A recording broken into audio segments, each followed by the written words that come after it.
सतगुरुदेव की जय। बंदी छोड़ कबीर परमेश्वर जी की जय। बंदी छोड़ गरीबदास जी महाराज जी की जय। स्वामी राम देवानंद जी गुरु महाराज जी की जय हो।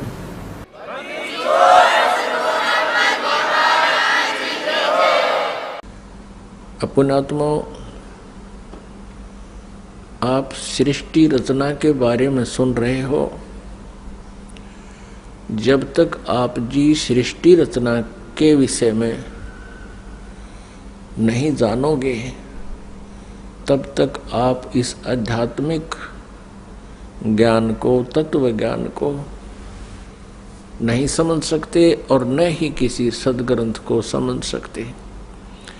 ये जो सृष्टि रचना है, ये समझो कि ये मास्टर की है।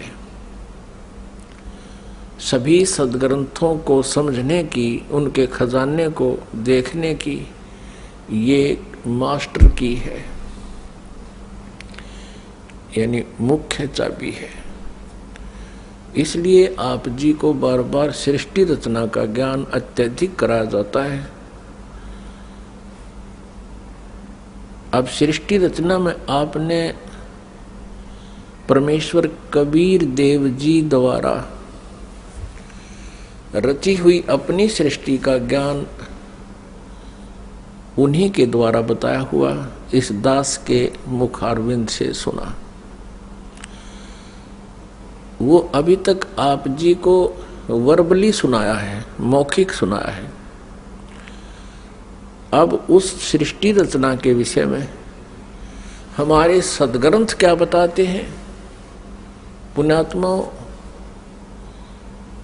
जिस प्रकार विद्यार्थी विद्यालय में जाते हैं, उनका एक सिलेबस पाठ्यक्रम उनका निहित होता है। सिलेबस एक विशेष होता है और जो टीचर सिलेबस के आधार से बच्चों को शिक्षा देते हैं, पढ़ाते हैं, वो टीचर सही हैं। और जो टीचर सिलेबस से बाहर का ज्ञान कराते हैं, वो टीचर ठीक नहीं। वो अध्यापक बच्चों के हितैषी नहीं है, उनके जीवन के नाशक हैं।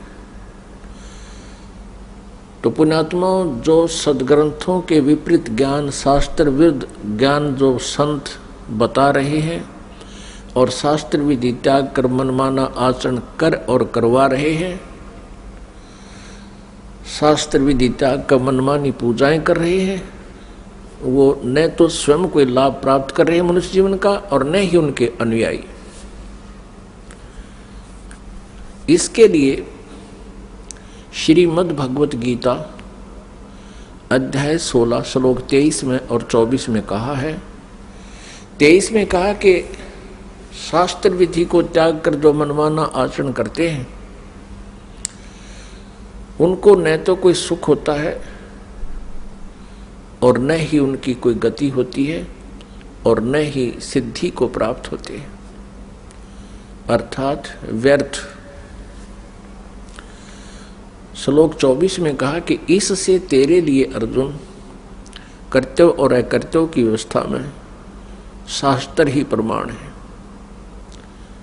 कर्तव्य माने जो शास्त्र अनुकूल साधनाएं हैं, जो साधनाएं आपने करनी चाहिए, और अकर्तव्य जो ना करने योग्य हैं, वो सदग्रंथों से ही जाना जाता है।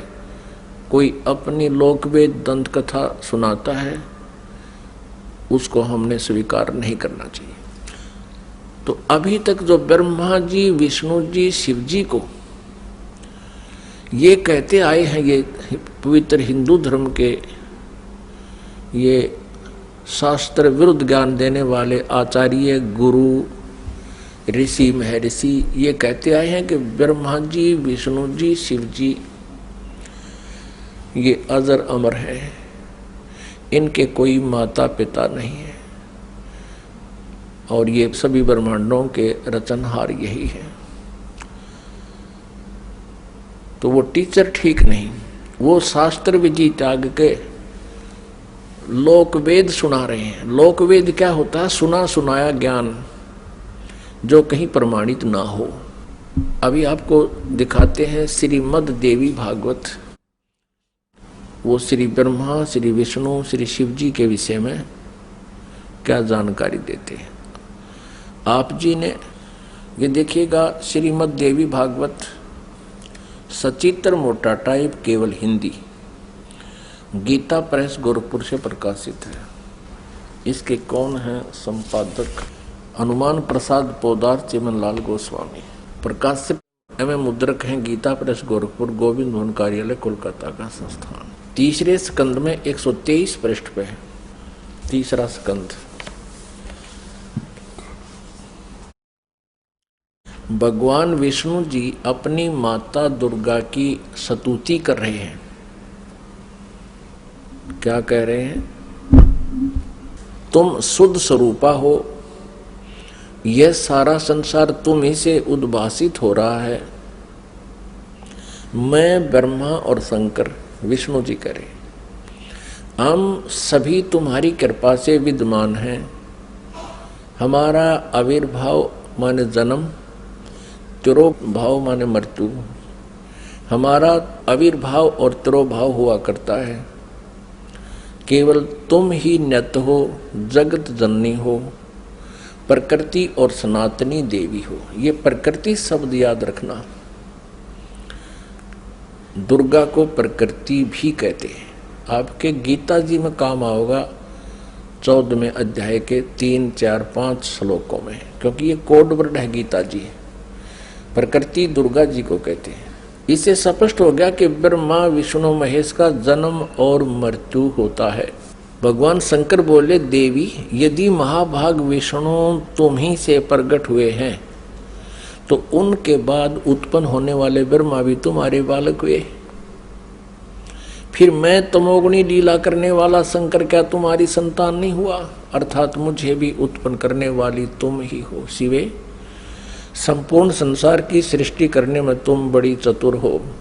इस संसार की सृष्टि, स्थिति और संहार में तुम्हारे गुण सदा समर्थ हैं। उन्हीं तीनों गुणों से उत्पन्न हम, रजगुण ब्रह्मा जी, सतगुण विष्णु, तमगुण शंकर, उन्हीं तीनों गुणों से उत्पन्न हम ब्रह्मा, विष्णु एवं शंकर नियमानुसार कार्य में तत्पर रहते हैं। पुण्यात्मा, इस पवित्र देवी पुराण ने इन चंद पंक्तियों में स्पष्ट कर दिया कि श्री ब्रह्मा विष्णु महेश ये नासवान है, इनकी जन्म और मृत्यु होती है। दुर्गा इनकी माता है और रजगुण ब्रह्मा जी, सतगुण विष्णु, तमगुण शिव जी है। और चौथा ये कंसेप्ट क्लियर हो गया कि ये केवल नियमित कार्य ही कर सकते हैं। जिसका जैसा नियमित है, जिसका किस्मत में जो कुछ भी लिखा है उसमें ये परिवर्तन नहीं कर सकते, उनको जैसा ही दे सकते हैं। जैसा कर्म है वैसा ही उनको फल देते हैं, ऐसा इनका नियम है। और ये हमारे सदग्रंथों में लिखा हुआ है। अब आप जी को डिटेल से दिखाते हैं। इसी श्रीमद् देवी भागवत को ही पुनः दिखाते हैं पूरी डिटेल से। ये देखिएगा, ये वही श्रीमद् देवी भागवत है, गीता प्रेस गोरखपुर से प्रकाशित है। ये है श्रीमद् देवी भागवत, तीसरा स्कंद यहां प्रारंभ होता है। पृष्ठ 113 है, पृष्ठ 113 है।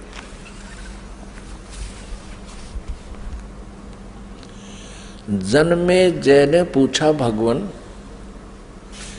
आपने अंबा यज्ञ अर्थात परम पवित्र नवरात्र व्रत के करके उसके द्वारा देवी के आराधन करने की आज्ञा दी है। अतः वे कौन देवी हैं, कैसे और कब प्रकट हुई, उनके पधारने का क्या उद्देश्य था है, तथा वे किन गुणों से विभूषित हैं। अंबा यज्ञ किस प्रकार होता है, आगे आगे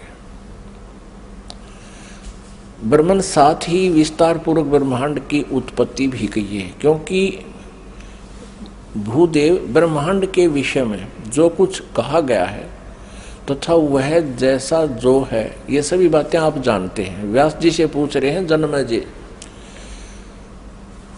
मैंने सुना है कि ब्रह्मा, विष्णु और रुद्र ये तीन सगुण देवता हैं। कर्मशः सृष्टि, पालन और संहार के कार्य का उत्तरदायित्व इन पर रहता है।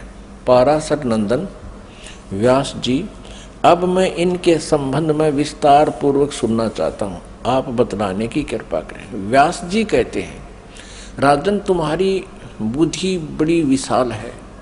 अभी तुमने जो पूछा कि ब्रह्मादि की उत्पत्ति, यानी ब्रह्मा विष्णु महेश, ब्रह्मादि माने ब्रह्मा विष्णु महेश की उत्पत्ति कैसे हुई, सो वह महान कठिन विषय है। उसमें अनेक प्रश्न उठ जाते हैं। यही प्रश्न पूर्व समय में मैंने नारद जी से किया था।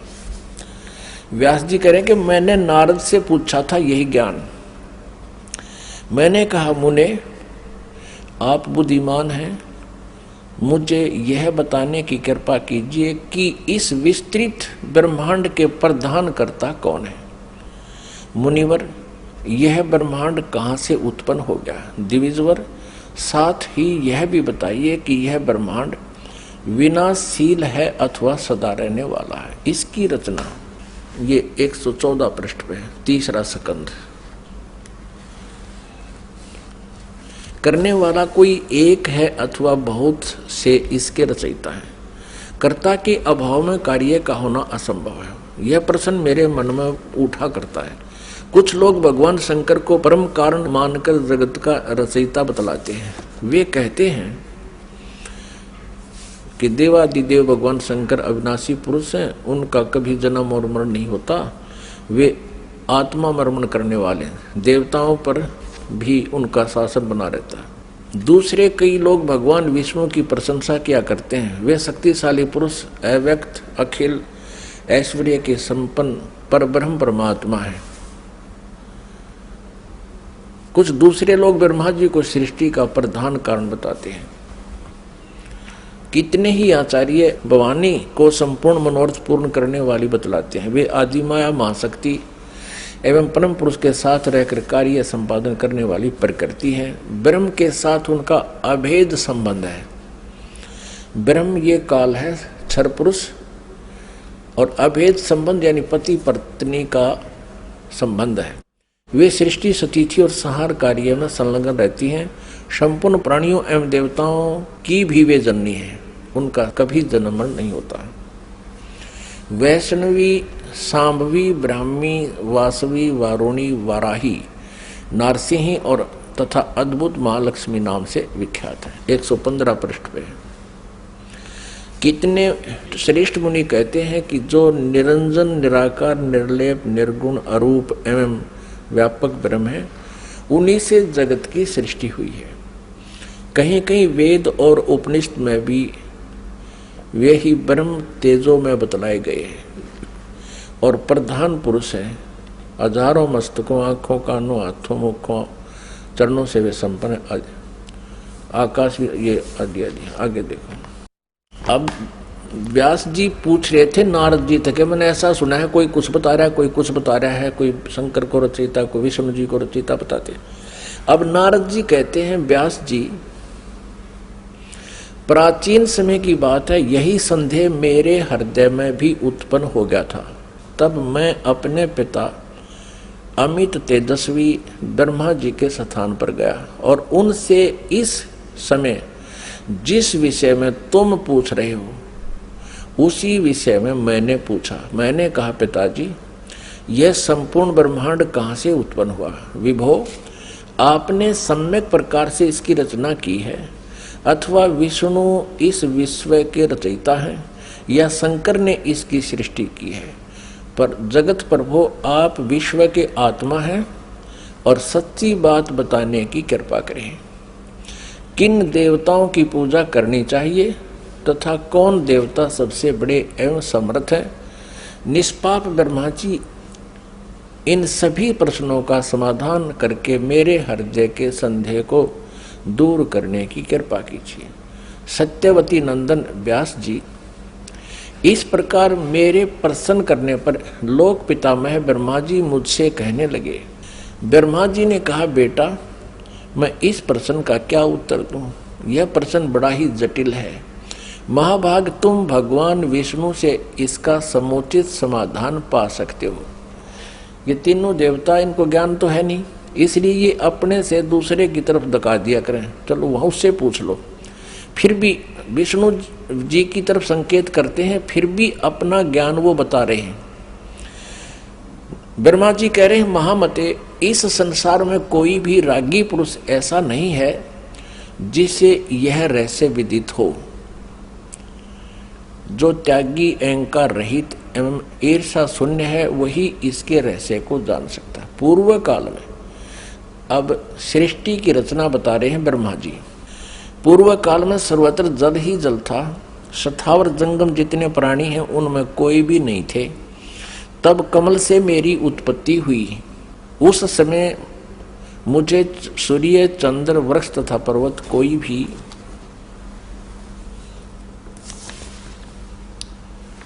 116 पृष्ठ में 3रा स्कंध देवी भागवत का दिखाई नहीं पड़े। मैं कमल की कणिका पर बैठकर विचार करने लगा, इस अगाध जल में मैं कैसे उत्पन्न हो गया, कौन मेरा रक्षक है तथा इस प्रलय काल में सृष्टि एवं संहार करने वाले कौन विशिष्ट पुरुष हैं।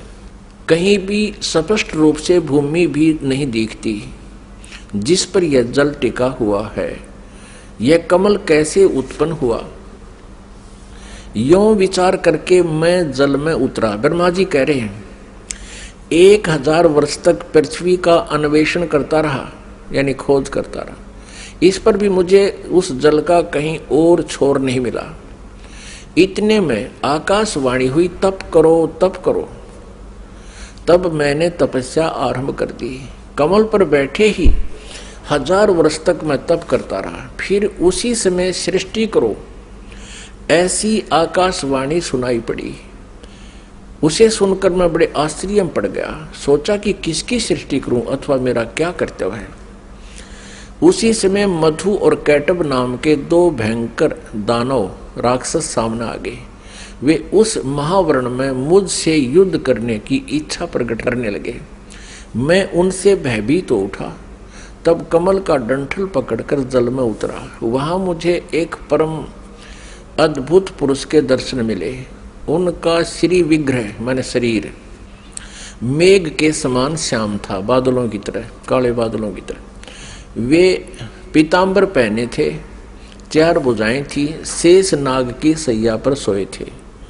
उन जगत प्रभु के गले को वनमाला सुशोभित कर रही थी। शंख, चक्र, गदा और पद्म, इन 4 आयुधों से अनुपम शोभा पा रहे थे।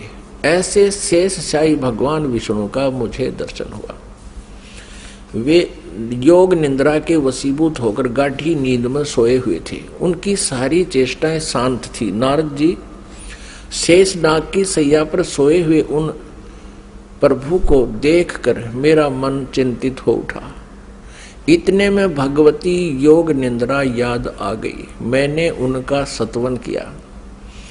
तब वे कल्याणमयी भगवती श्री विष्णु जी के विग्रह से निकलकर, विग्रह माने शरीर से, श्री विष्णु जी के शरीर से निकलकर अत्यंत रूप धारण करके आकाश में विराजमान हो गई।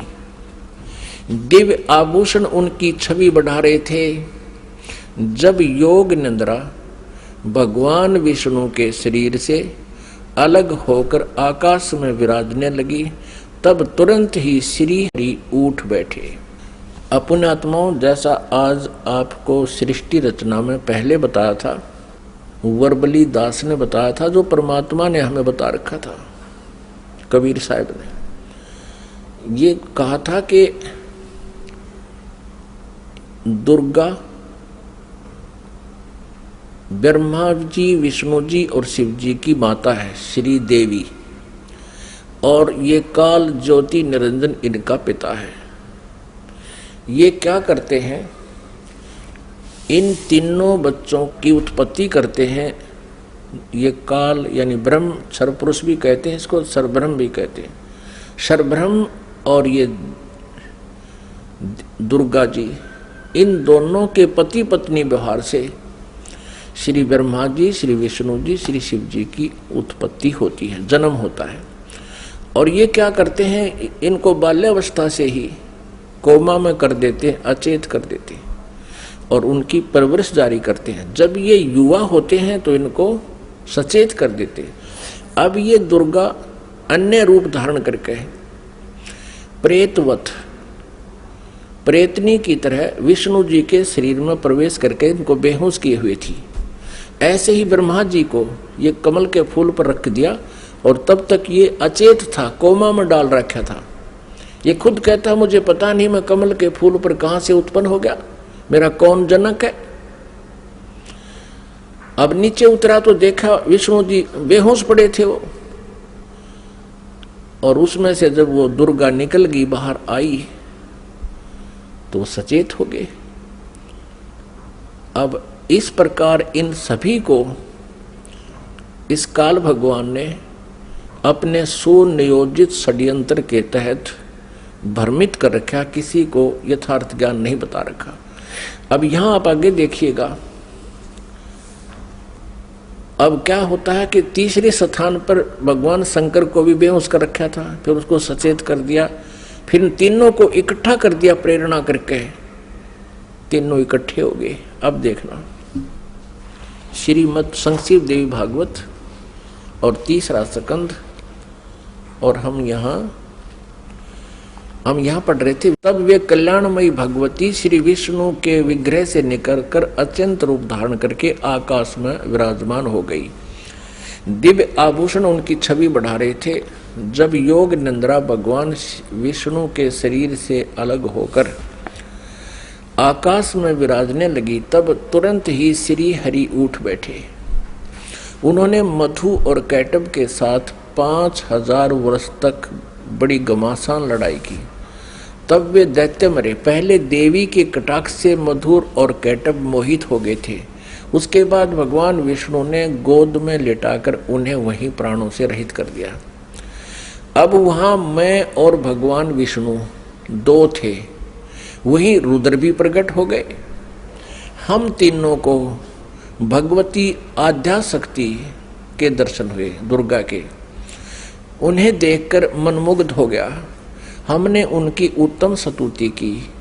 तब वे आदि शक्ति हम लोगों से कहने लगी। देवी ने कहा, ब्रह्मा विष्णु और महेश्वर, तुम भली भांति सावधान होकर अपने अपने कार्य में संलग्न हो जाओ। सृष्टि, स्थिति और संहार ये तुम्हारे कार्य हैं। ब्रह्मा जी कहते हैं भगवती आद्या शक्ति की, हम 117 पृष्ठ पर पढ़ रहे हैं, तीसरा स्कंद। वह वाणी बड़ी मधुर थी, सुंदर एवं सुखप्रद थी। हमने वह स्पष्ट सुनी। हम लोगों ने उनसे कहा, माता, हम किस प्रकार इन प्रजाओं के सर्जन आदि कार्य करने में सफल हो?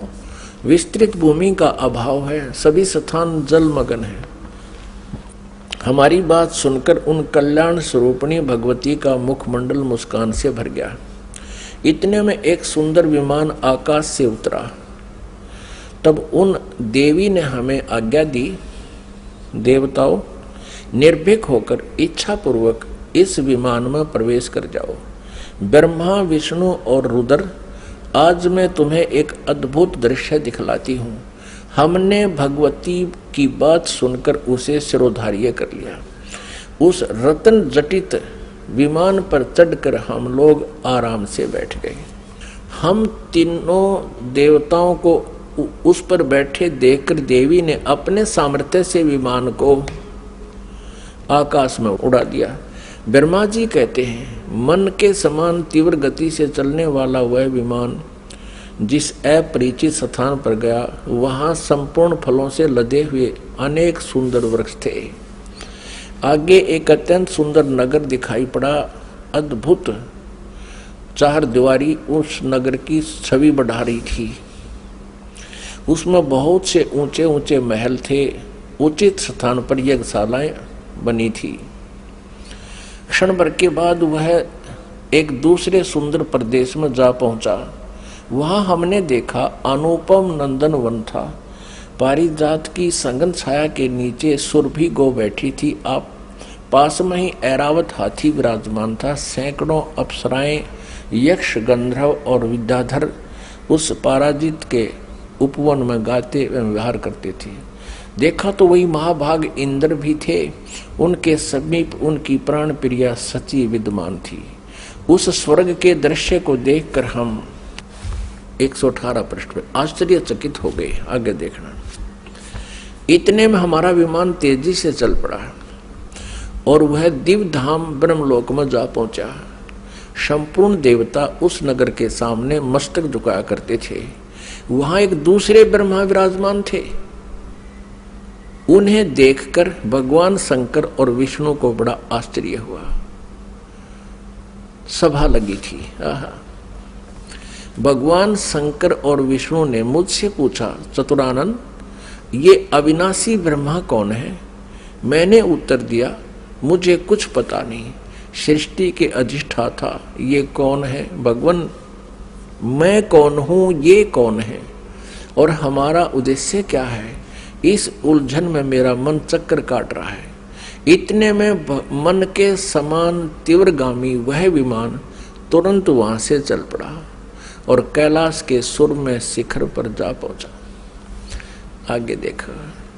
वहां विमान के पहुंचते ही एक भव्य भवन से त्रिनेत्रधारी भगवान शंकर निकले। वे नंदी वृषभ पर बैठे थे। उनके 5 मुख थे, 10 भुजाएं थी। मस्तक पर चंद्रमा सुशोभित हो रहा था। क्षण भर के बाद वह विमान उस शिखर से भी पवन के समान तेज चाल से उड़ा और बैकुंठ लोक में पहुंच गया। वह भगवती लक्ष्मी का विलास भवन था। बेटा नारद, वहां मैंने जो संपत्ति देखी उसका वर्णन करना मेरे लिए असंभव है। उस उत्तमपुरी को देखकर विष्णु का मन आश्चर्य के समुद्र में गोता खाने लगा। एक विष्णु तो विमान में बैठा है, एक ब्रह्मा बैठा है, एक शंकर बैठा है और एक के ओर देखे तो वहां कमल लोचन श्री हरि विराजमान थे। अलसी के फूल के समान उनके श्री विग्रह की कांति थी। पीतांबर पहने थे, 4 भुजाएं थी। वे पक्षी राज गरुड़ पर विराजमान थे। दिव्य आभूषणों से उनकी अनुपम शोभा हो रही थी। प्राण प्रिया लक्ष्मी जी चंवर डुला रही थी। उन सनातन श्री हरि की झांकी पाकर हम सभी भौचक्के से रह गए। एक दूसरे को देखते हुए हम विमान में एक उत्तम आसन पर बैठे रहे। इतने में ही पवन से बातें करता हुआ वह विमान तुरंत उड़ गया। आगे अमृत के समान मीठे जल वाला समुद्र था। उसका जल बड़ा ही मधुर था। पुण्यात्माओं, परमेश्वर कबीर देव जी ने अपने द्वारा रची हुई सृष्टि की रचना का जो ज्ञान दिया है उसमें बहुत ही विस्तार से बताया है। अब ये श्री ब्रह्मा जी, विष्णु जी, शिव जी विमान में बैठे हैं। दुर्गा ने इनको आकाश में उड़ा दिया विमान को। ये जहां पहुंचे वहां ब्रह्मा जी विराजमान थे और एक ब्रह्मा जी बैठा विमान में और एक सामने बैठा वहां उस ब्रह्मा के लोक में। और फिर वहां देखा तो ब्रह्मा जी के विष्णु और शिव जी पूछते हैं कि ये दूसरा ब्रह्मा कौन है? ब्रह्मा जी, विमान वाले ब्रह्मा जी कहते मुझे नहीं मालूम ये कौन है, हम कौन है, कहां से उत्पन्न हो गए, हमारा क्या उद्देश्य? तो ये कौन था? इस काल ने, जैसे आपको सृष्टि रचना के प्रारंभ में बताया था, इसने एक ब्रह्मांड के टॉप मोस्ट प्लेस पे, शिखर सुन में यानी चोटी पे 3 स्थान बना रखे हैं। आपको एक चित्र दिखाते हैं ब्रह्मांड का, इससे आसानी से समझ में आओगी। देखिएगा, एक ब्रह्मांड का लघु चित्र, ये देखिएगा, ये एक अंडे जैसी शेप है, इसकी अंडे जैसा आकार है। इसको एलिपिकल इसका जो है ना शेप है, आकार है। अब ये देखिएगा, नीचे से शुरू करते हैं। सबसे नीचे ये पाताल लोक, तलातल, रसातल, सूतल, अतल, महातल, तलातल और वितल, ये है पृथ्वी लोक। ये शिव का लोक, शिवपुरी जिसे कहते हैं, ब्रह्मा जी का लोक ब्रह्मापुरी, विष्णु जी का लोक विष्णुपुरी। अब ये जो क्षेत्र है, और ये है कॉमन स्वर्ग और नरक, और ये है धर्मराय का लोक, यानी यहाँ का न्यायाधीश बना रखा है इस काल ने, ये जहाँ सबका अकाउंट होता है। और ये जो स्थान है ये ब्रह्मलोक है सारा। ये स्थान जो है इसको ब्रह्मलोक कहते हैं। एक ये स्वर्ग है, इसमें भी एक इंद्र हो रहता है, ये इंद्र अलग है और इसलिए इसको महा इंद्र कहा है। ये इसमें क्या कर रखा है, ये एक महास्वर्ग है। इसी में इसने एक अलग से और एक डुप्लीकेट काम कर रखा है, नकली सतलोक, नकली अलखलोक, नकली अगमलोक और नकली अनामी लोक की रचना कर रखी है। इधर ये 88,000 खेड़े हैं, इधर ये सप्तपुरी है। और इस सारे इस ब्रह्मलोक के ऊपर, ये ब्रह्मलोक है, इस ब्रह्मलोक के ऊपर इसने यहां 3 गुप्त स्थान बना रखे हैं। आपको बताया था कि एक ये रजोगुण प्रधान क्षेत्र है, इसमें ये काल सरपुरुष स्वयं ब्रह्मा रूप धारण करके रहता है और साथ में अपनी पत्नी दुर्गा को सावित्री रूप में रखता है। ये यहाँ से अंतर्ध्यान हुआ, इनके विमान से पहले ये यहाँ पहुंच गया।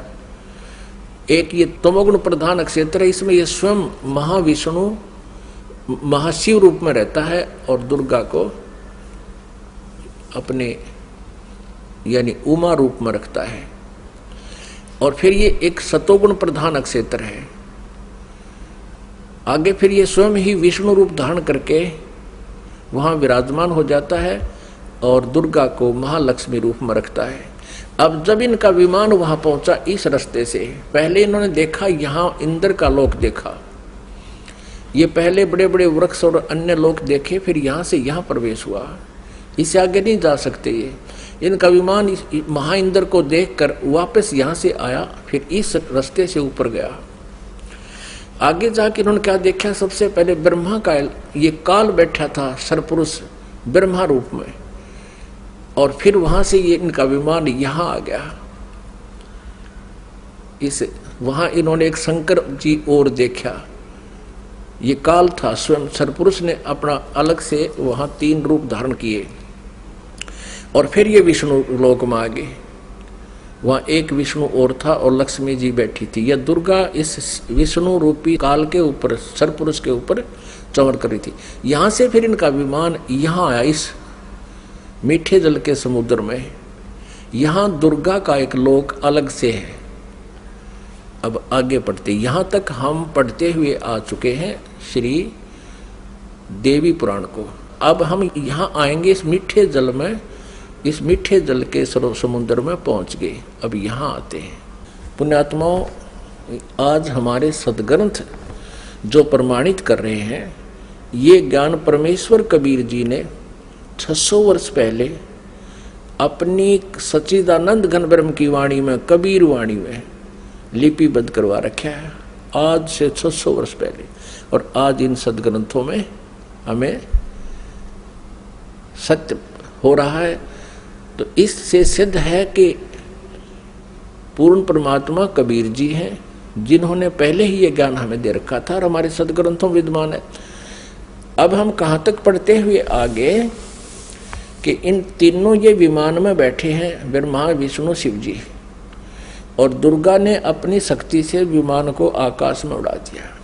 पहले वो पहुँचे ब्रह्मा जी के लोक में, वह इस काल के उस स्थान पर पहुंचे जो रजोगुण प्रधान है। वहां यह स्वयं ही सरपुरुष यानी काल ब्रह्म स्वयं ही ब्रह्मा रूप धारण करके विराजमान था। आगे फिर गए तो इस शंकर रूप में विराजमान था। आगे गए तो ये विष्णु रूप में विराजमान था। फिर वहां से इनका विमान कहाँ गया, ये सारा इसलिए किया गया था कि कहीं ये अपने आप को भगवान ना मान बैठे, इनका भ्रम निवारण कर दे। अब देखना, ये देवी भागवत चल रहा है, श्रीमद् देवी भागवत, गीता प्रेस गोरखपुर से प्रकाशित है। ये वही पुस्तक है जो आपको पहले दिखाई थी।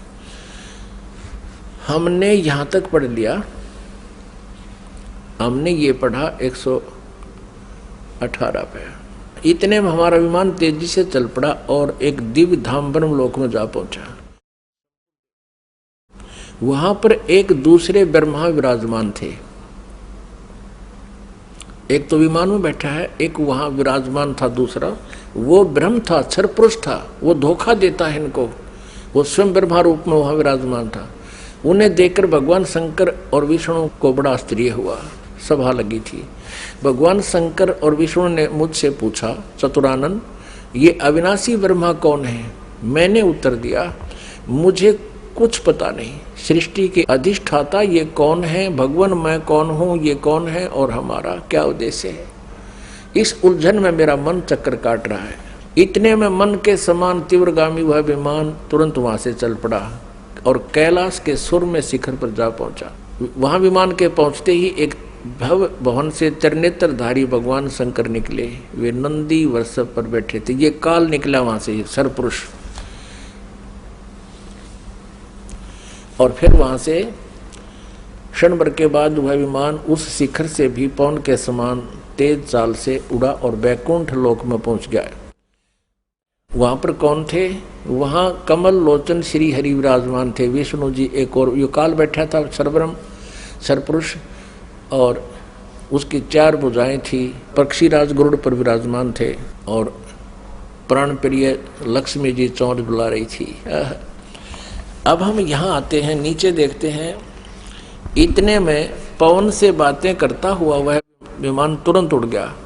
आगे अमृत के समान मीठे जल वाला समुद्र था, जिसका जल बड़ा ही मधुर था।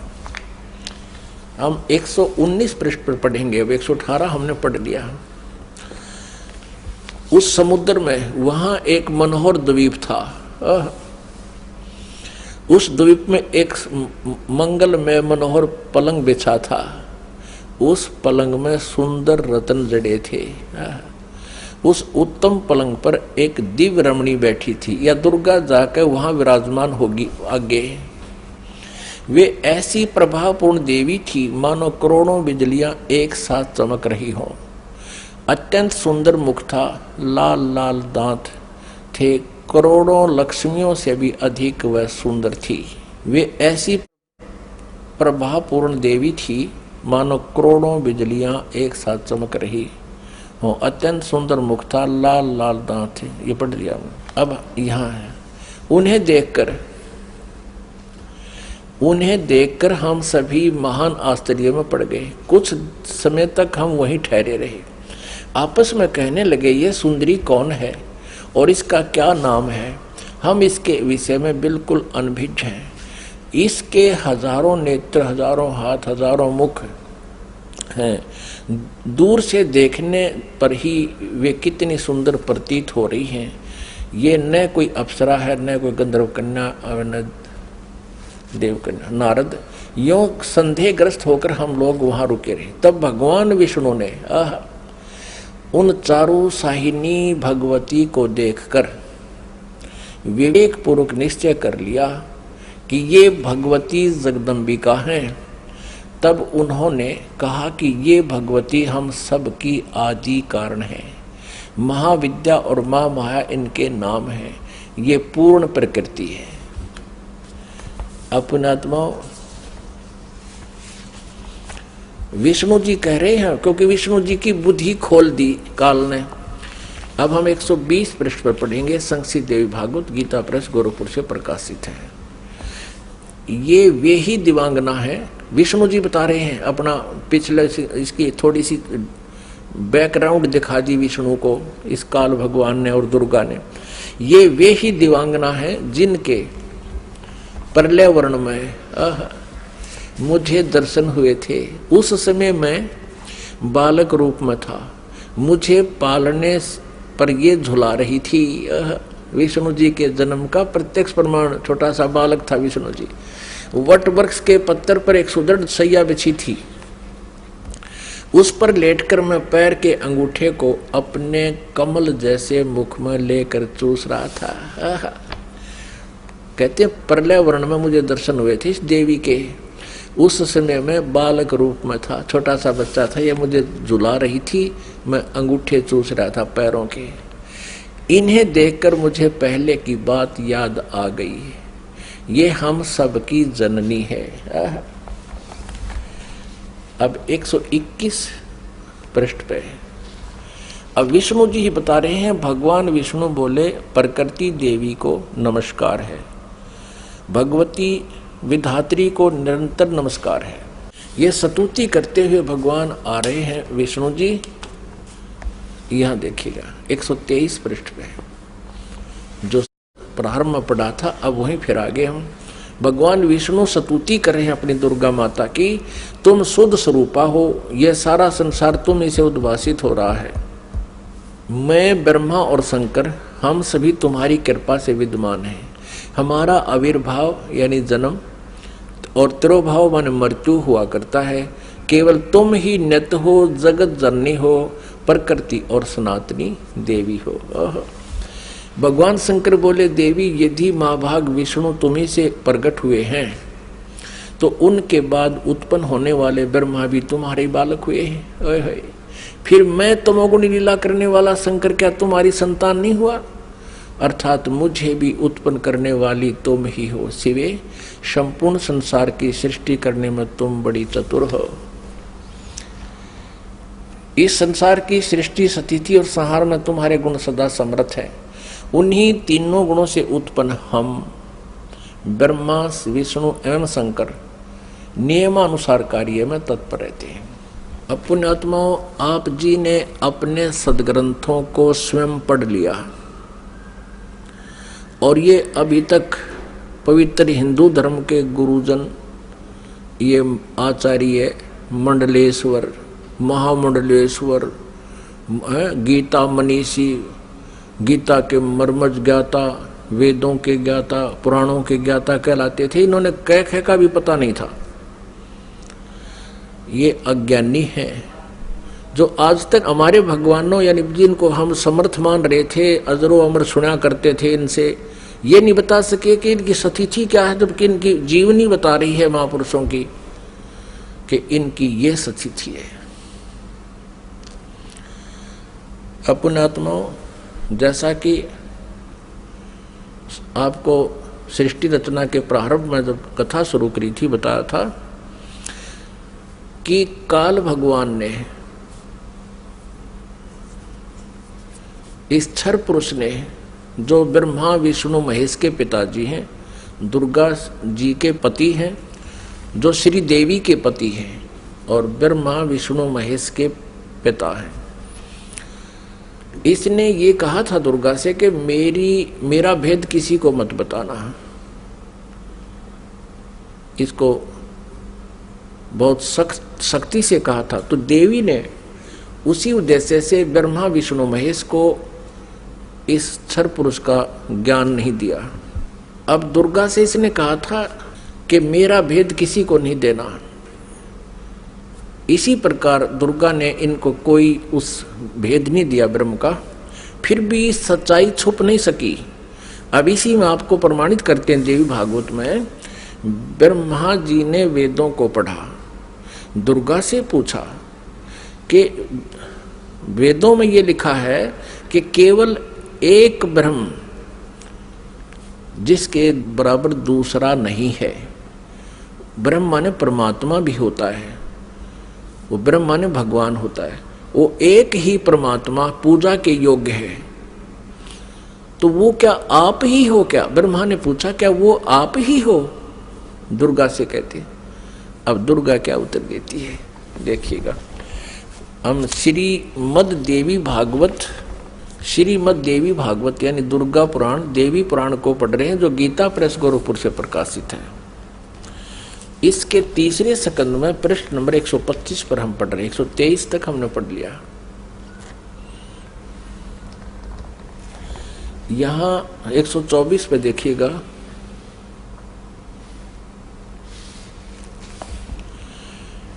ब्रह्मा जी कहते हैं अद्भुत तेजस्वी भगवान शंकर के यूं स्तुति करने पर भगवती जगदम्बिका ने अपने बात बताई। अब यहाँ ब्रह्मा जी पूछ रहे हैं, ब्रह्मा जी का प्रकरण चल रहा है। ये 125 पृष्ठ पे हम पढ़ रहे हैं, तीसरे स्कंद में। इस मूर्त और अमूर्त जगत का आधार तुमसे पूर्व कोई भी दूसरा पुरुष नहीं था, कोई तीसरा भी नहीं है। एकम एवं द्वितीयम ब्रह्म, इस वेद के वचन को व्यर्थ कहना तो बनता नहीं। अब दुर्गा इनको कहा करती मैं ही सब कुछ हूं, मैं ही तुम्हारा पिता हूं, मैं तुम्हारी माता हूं। तो अब ब्रह्मा जी ने वेदों को पढ़ा तो इसने कहा कि वेद के वचन को हम झूठा भी नहीं कह सकते, और इधर अनुभव दूसरी बात कहता है। इस प्रकार वेद वाक्यों और अनुभव में अत्यंत विरोध उत्पन्न हो रहा है। वेद कहते हैं एकम एव अद्वितीयम ब्रह्म है, तो क्या वह है आत्म स्वरूपा तुम ही हो अथवा वह कोई और पुरुष है? मेरे इस संदेह को दूर करने की कृपा करो।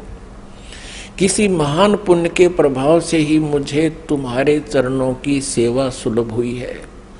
तुम स्त्री हो अथवा पुरुष, यह रहस्य भी मुझे विषाद रूप से कृपा करके बतलाओ। अध्याय 4-5 यहाँ पूरा होगा, तीसरे स्कंद का अब छठा अध्याय शुरू होता है। ब्रह्मा जी कहते हैं इस प्रकार मैंने जब भगवती जगदम्बिका से विनय पूर्वक पूछा, तब वे मधुर वाणी में मुझसे कहने लगी। देवी ने कहा मैं और ब्रह्म एक ही हैं। अब होगे ना दो, सच्चाई छुप नहीं सकती, एक ही हैं। मुझ में और इन ब्रह्म में कभी किंचित मात्र भी भेद नहीं है। जो वे हैं वही मैं हूं और जो मैं हूं वही वे हैं। बुद्धि के भ्रम से भेद प्रतीत हो रहा है।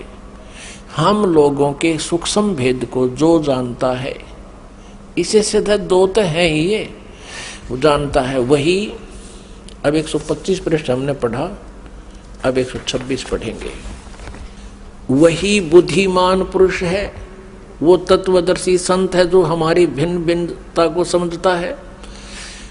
उसके संसार मार्ग से मुक्त होने में कुछ भी संदेह नहीं है। ब्रह्म एक ही है। आगे देखो, मैं शक्ति रूप धारण करके पराक्रम करती हूँ। गौरी, ब्राह्मी, रौद्री, वाराही, वैष्णवी, शिवा, वारुणी, कुबेरी, नारसिंही और वासवी सभी मेरे रूप हैं। विभिन्न कार्यों के उपस्थित होने पर उन देवियों के भीतर अपनी शक्ति स्थापित करके मैं सारी व्यवस्था करती हूँ। हाँ, उस देवी को निमित्त बना लेना मेरा स्वभाव है। अब आगे देखना। अपने आत्माओं, आप पढ़ रहे हो अपने सदग्रंथों को स्वयं। आप जी ने तीसरे स्कंद में और प्रश्न नंबर 125 पे पढ़ा। ब्रह्मा जी कहते हैं कि मैंने जब दुर्गा जी से ये पूछा, माता से, जगदम्बिका से, कि वेदों में लिखा है कि एकम एव अद्वितीयम ब्रह्म, अद्वितीयम जिसके बराबर दूसरा कोई नहीं हो, वो ब्रह्म ही सब कुछ है। उधर से उपनिषद और आप जो कह रहे हो कि मैं ही सब कुछ हूँ, मैं ही सृष्टि रचना करने वाली हूँ, मेरे अतिरिक्त कोई नहीं है, तो इन वेद के वाक्य को झूठा भी नहीं कहा जा सकता। अनुभव हमारा बताता है कि परमात्मा निराकार है और वेद बताते हैं कि वो साकार है, तो हमारे अनुभव में और यथार्थता में बहुत विरोध है। तो क्या वो ब्रह्म आप ही हो या कोई और है? ब्रह्मा जी ने पूछा। अब दुर्गा पहले तो बहकाती है उनको कि उस ब्रह्म में और मेरे में कोई अंतर नहीं है, मैं ही वही हूँ, वो मैं ही हूँ। हम दोनों का सूक्ष्म भेद जो जानता है वो परम पुरुष है, विद्वान पुरुष है, तत्वदर्शी है। आगे फिर देखना 129 पृष्ठ पे है, बिल्कुल स्पष्ट हो जाता है। देखिएगा, हम तीसरा स्कंद पढ़ रहे हैं संक्षिप्त देवी भागवत का, पृष्ठ नंबर 129 पर है। यहां देखिएगा, यो सृष्टि कर्म मैंने संक्षेप में तुम्हें बतला दिया। यह देवी कह रही है, दुर्गा बता रही है। यहां देवी का प्रवचन चल रहा है, देवी ने कहा, ये देवी बता रही है। यो 129 पृष्ठ पे, यो सृष्टि कर्म मैंने संक्षेप में तुम्हें बतला दिया। महानुभाव देवताओं, ब्रह्मा विष्णु और शिव को दुर्गा कह रही है, अब मेरा कार्य सिद्ध करने के लिए विमान पर बैठकर तुम लोग शीघ्र पधारो जाओ। कोई कठिन कार्य उपस्थित होने पर जब तुम मुझे स्मरण करोगे तब मैं सामने आ जाऊंगी। देवताओं, मेरा और सनातन परमात्मा का ध्यान तुम्हें सदा करते रहना चाहिए। अब यहां ये दो हो गए, तब तो कह रही थी मैं ही सब कुछ हूं, और अब ये कह रही है दो, मेरा और ये दुर्गा ब्रह्म को ही सनातन परमात्मा बता रही है। हम दोनों का आगे दो, हम दोनों का स्मरण करते रहोगे तो तुम्हारे कार्य सिद्ध होने में किंचित मात्र भी संदेह नहीं रहेगा। ब्रह्मा जी कहते हैं, इस प्रकार कहकर भगवती जगदम्बिका ने हमें विदा कर दिया। उन्होंने शुद्ध चरित्र वाली शक्तियों में से भगवान विष्णु के लिए लक्ष्मी को, शंकर के लिए महाकाली को और मेरे लिए महासरस्वती को पत्नी बनने की आज्ञा दे दी।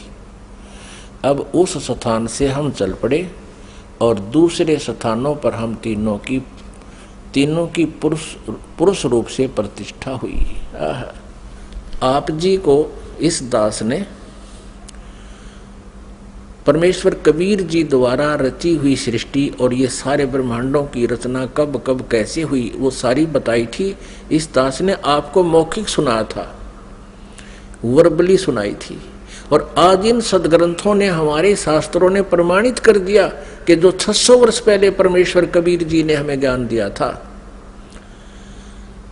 वो आज हमारे सदग्रंथों में विद्यमान है। और ये नकली गुरु आचार्य झूठे, वेद ज्ञानहीन, शास्त्रों के ज्ञान से हीन है, और ये कहते हैं ब्रह्मा विष्णु महेश अजर अमर है, इनके कोई माता पिता नहीं, ये सर्वेश्वर है, महेश्वर है। अब ये तो कंसेप्ट क्लियर हो गया दुर्गा का कि दुर्गा इनकी माता है, फाइनल हो गया। और तीनों का विवाह कर दिया दुर्गा ने, अपने ही 3 रूप बना करके। ये खुद कहती है कि मैं एक से अनेक हो जाती है ये देवी, और 3 रूप धारण करके इसने तीनों पुत्रों का विवाह कर दिया। बोलो सतगुरुदेव की जय। सत है।